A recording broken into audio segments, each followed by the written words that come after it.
Ladies and gentlemen, welcome to another exciting season of In the Crease. I'm Fiore along with my co-host Bob Nelson. We're off to a tremendous start.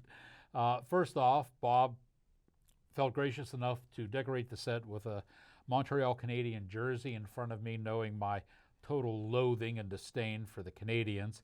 But he redeemed himself a little bit by putting Mike Richter's jersey up there. Probably one of the better goalies to ever play the game, outside of us, of course, right? Yeah. So there you go. This looks like a most interesting season in hockey. We're happy to bring it to you. I should point out, I don't know when you're going to be watching this, but we're actually taping this game about 2 weeks before the opening puck drop on October the 7th.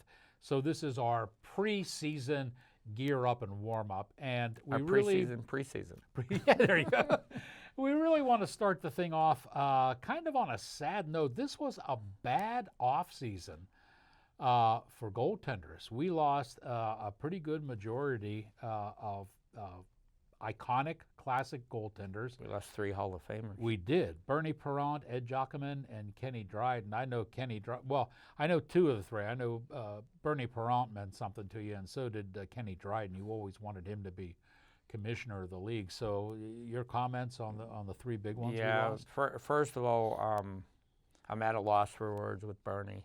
I mean, he was, in my opinion, like the gatekeeper of the Flyers. You know, any young player ever came into an organization, you were met by Bernie Parent with a smile on your face and the love of the game and the love of the life. And Bernie's definitely going to be missed in that organization, maybe more so than any other hockey player that ever put on the black and orange jersey.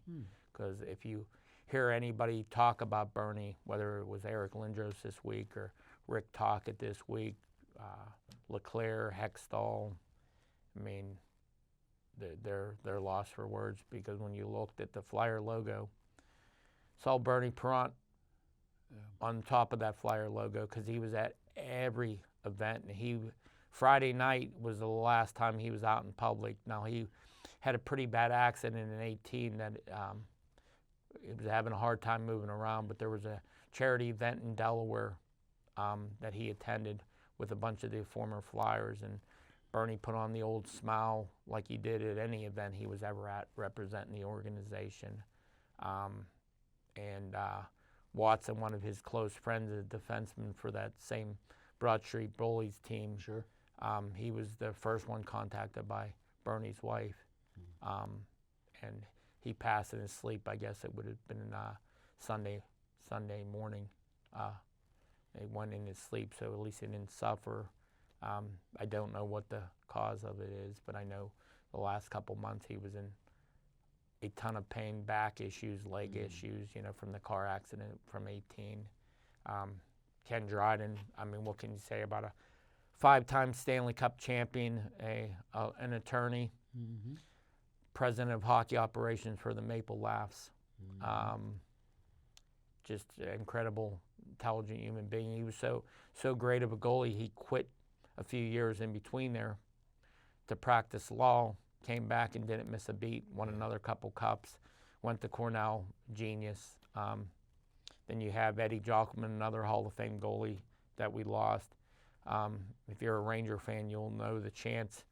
Anytime a goalie makes a save in Madison Square Garden, it was like Heath Miller for the Steelers tight ends catching a ball. They'd go Heath. Well, New York, it'd be Eddie, Eddie. And, many times Mike Richter had the name Eddie come after he made a great save, or Van Beesbrook of the Rangers. So he's going to be greatly missed in the organization. Then the Rangers also missed another guy, Wayne Thomas, who was, I think, a pretty much underneath radar goalie. He was a very talented goalie, but never got the recognition that he did. He was always like that backup guy that could play a lot for you, but never got the credit. And then another guy that at the beginning of his career, I wasn't very fond of him because he was in a one-on-one heat with my favorite goalie, Denny Herron, which was Greg Millen. Millsy was a great guy. After I stopped being so upset with him taking playing time off my favorite goalie, because they rotated when he was in Pittsburgh. Ended up trading him to Hartford and played a little bit in Chicago, I believe, and turned out to be a great broadcaster. I mean, usually most athletes don't turn out to be that elite. And I Yeah. think he went to school, learned the ropes, worked for a Hockey Night in Canada forever. Just what a great human being too. And I believe cancer hit Dryden and Thomas. Jockelman and Perrant, the family just never came out there. Millsy was a little bit different. I'm not 100% sure exactly, but he went downhill very quick. So I'm not exactly sure his thing, but again, the NHL lost not 5 just great goalies, but 5 great human beings. Well, especially if you look at the top 3, Perrant, Jockelman, and Dryden, do you see anybody playing today that, is of that caliber or could be of that caliber? No, I mean, like, I know people are going to dog me for saying this, but if it wasn't for Bernie Perrant, the Flyers would not have 2 Stanley Cups. Because he pretty much, those 2 years, I mean, he pretty much put that team on his back. I mean, if you go back and look at his stats, and he's had a little cup of coffee in the WHA. He played for 1 year in the World Hockey League for the Philadelphia Blazers. With He Derek Sanderson. he had a cup of coffee with the Bruins and Toronto Maple Leafs. And the Flyers wanted him back so bad that they, pretty much rolled up the red carpet for him. And Bernie's been a part of that organization from the time I've been a fan of them. And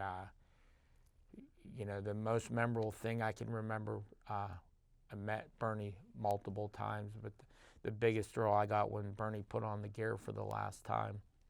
And he went out there and stopped a breakaway in the Winter Classic celebrity game, and he was just incredible. I think he made 10 out of 10 saves in the first, and after he stopped that breakaway, he's like, "Little, get in here, because I'm done. I'm gonna go have a little bit of Pepsi on the bench there."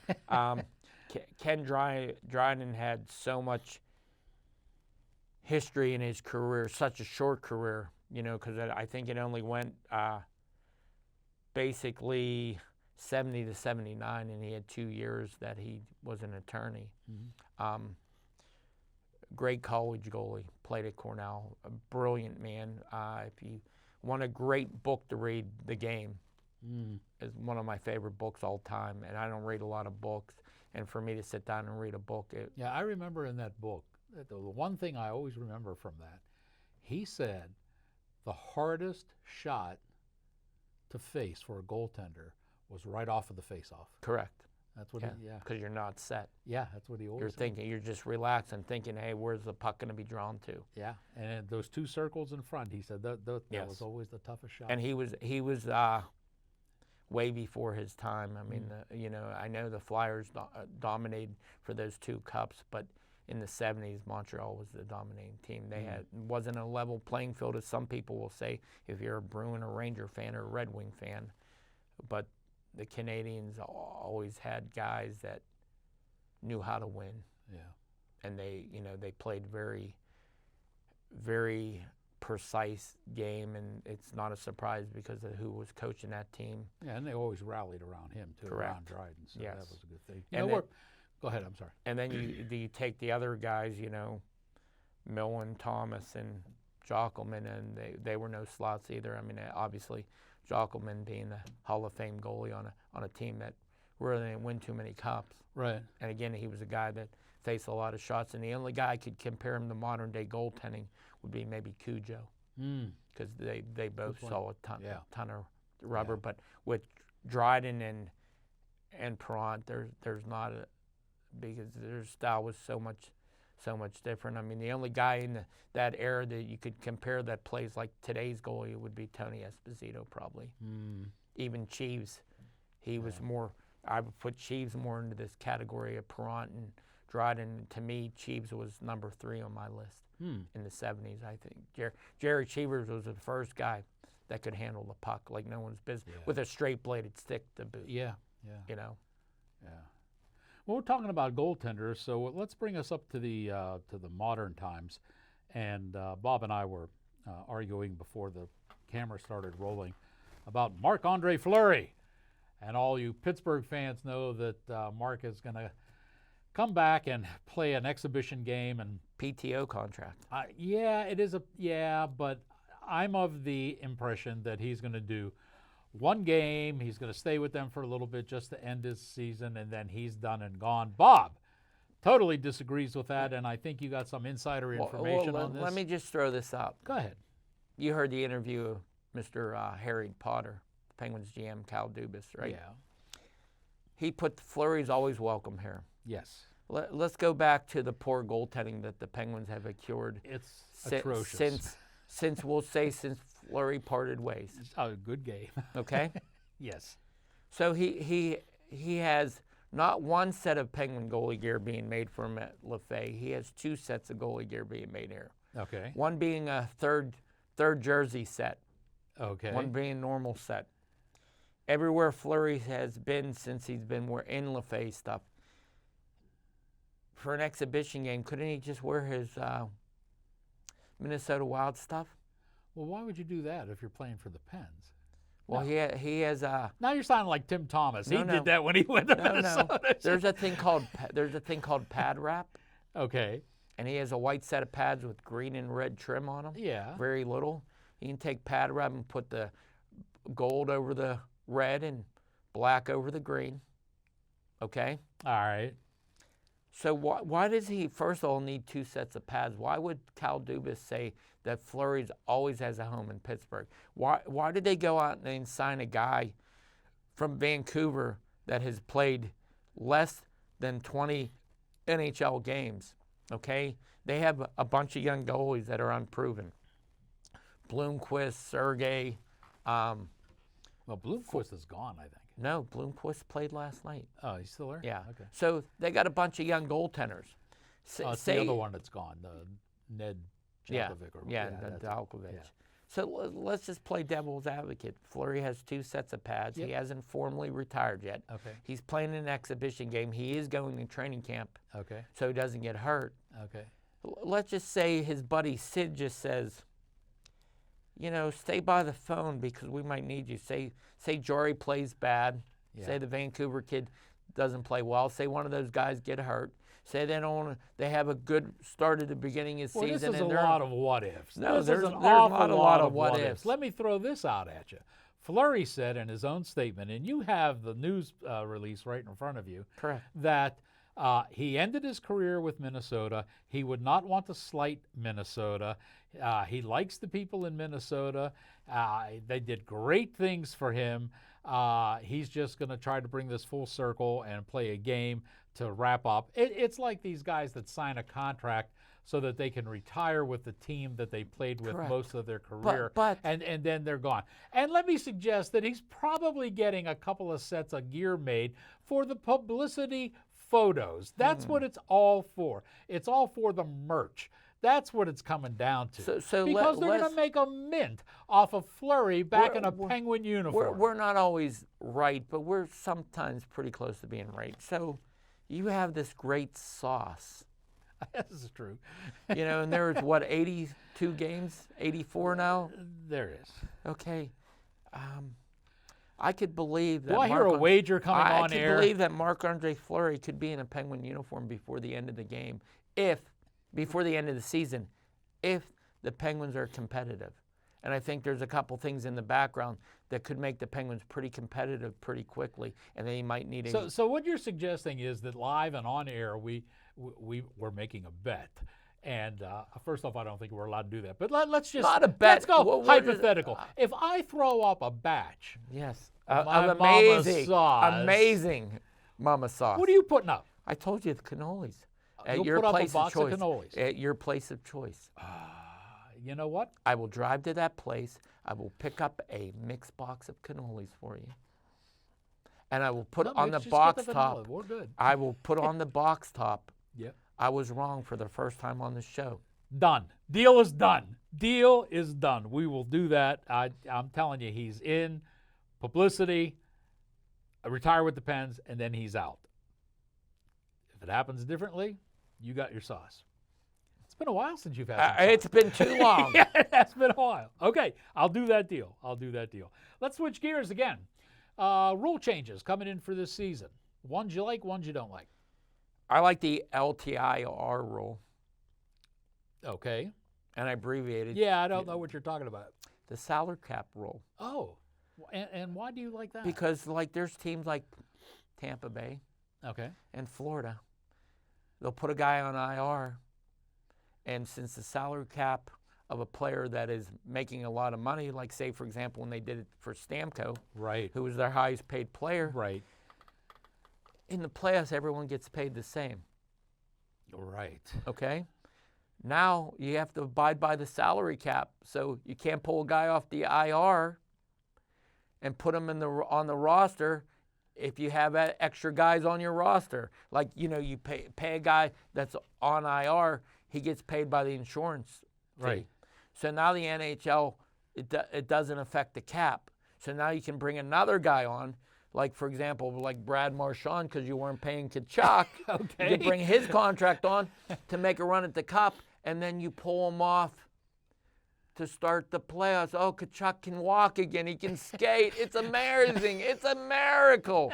So I really like that rule because a lot of teams that were going far in the cup were abusing that rule. Yeah. Why have a salary cap if you don't have to follow for the whole season and playoff? So, see, you really picked on the Florida Panthers, two-time champs. Correct. And I just want to say, this is when the Florida Panthers had a jersey worth wearing.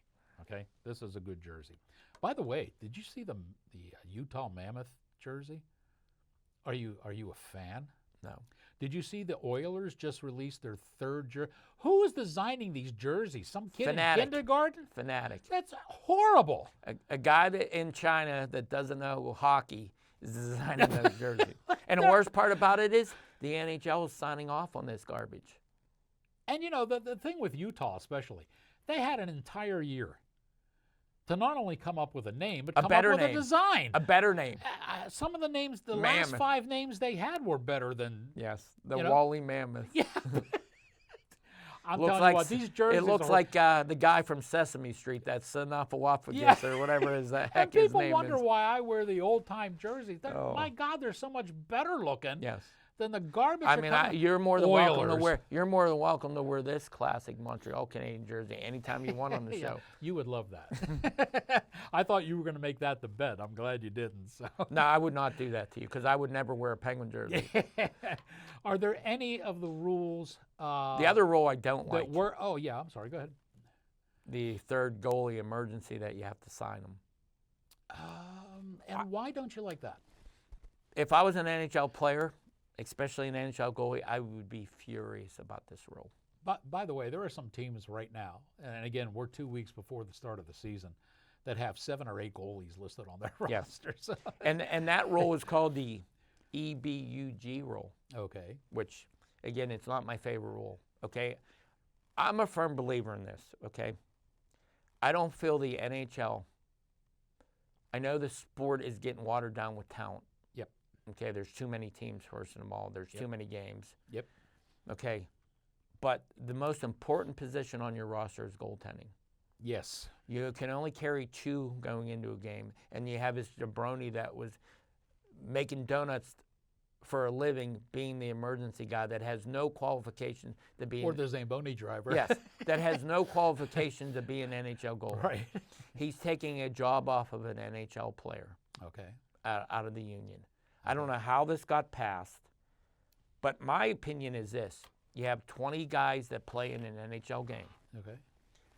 You should have a taxi squad of 5 guys Okay. to make the roster 25. Okay? It's not going to hurt you to carry an extra 5 guys. You got 5 extra salaries. Okay, you do have 5 extra, but you're paying this emergency goalie who doesn't belong to the players union, that's taking food off of someone's table that's in the minor leagues. Okay? Okay. This is where the two-way contracts come into. No, good point. If he's on the taxi squad, Yep. he gets paid his minor league salary. If he comes up to the NHL, he gets his NHL salary.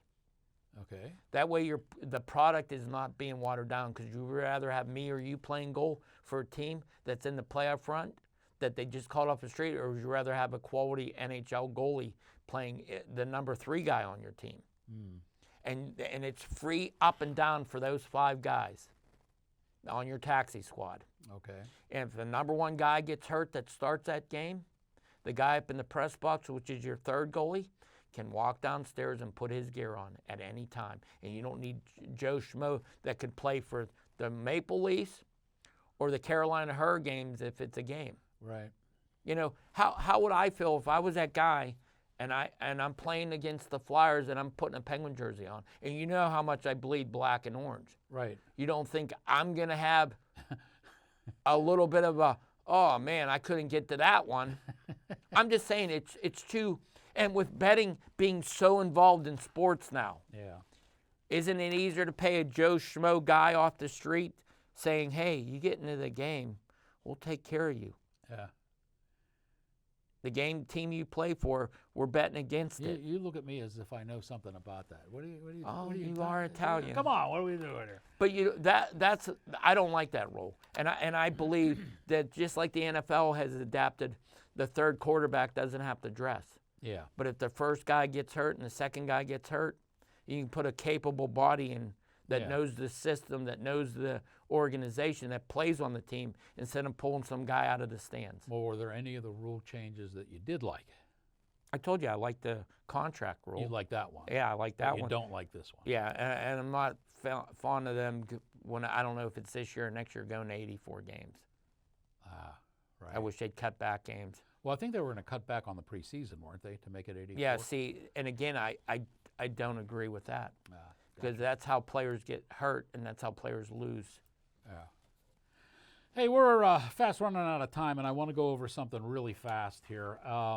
Again, this is preseason. None of these rosters have been okayed, or they probably won't be. They may not be the rosters for teams after we're a couple of weeks into the season.